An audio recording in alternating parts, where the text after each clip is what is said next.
The design of the front of this house is probably where we've spent a majority of our design attention. If we talk about aesthetics and just ignore the interior for a minute, because it's the only facade that you really get a good view from the street, and particularly when you're in the living environment of this house, you don't actually get to see a lot of the other elevations.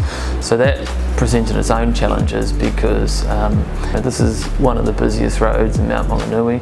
We're literally sitting right on a footpath, right on the road. So as much as this is coastal, it's as urban as you can possibly be in terms of foot traffic and pedestrian traffic.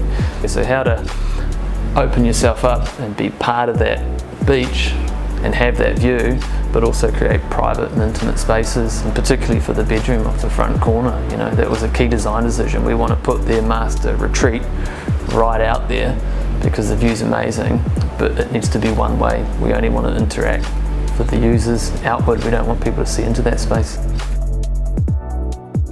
Adam never sort of backs away from the challenging stuff. He'll always front-footed and you know, come up with some bloody good solutions that other people probably would say, oh no, it's too hard. Adam will step up and say, well, this is a challenge that I'm willing to take on. Yeah, with some pretty cool results. Adam came up with this cane mail and I fell in love with it straight away. It was, yeah, very exciting.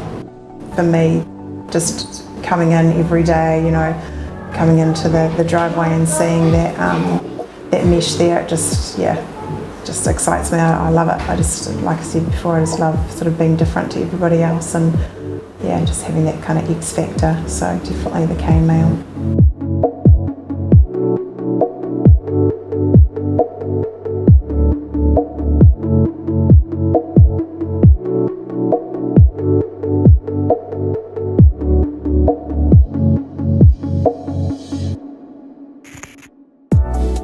The deck out to the west is quite important.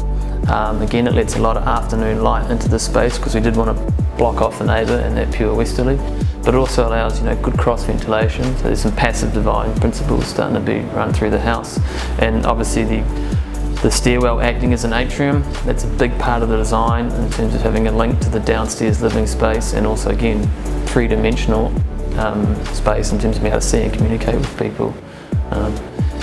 Yeah, and obviously we wanted from dining spaces or anywhere upstairs really to be able to see through from that view. So even right back in the ensuite, we managed to sneak a view all the way out to the beach.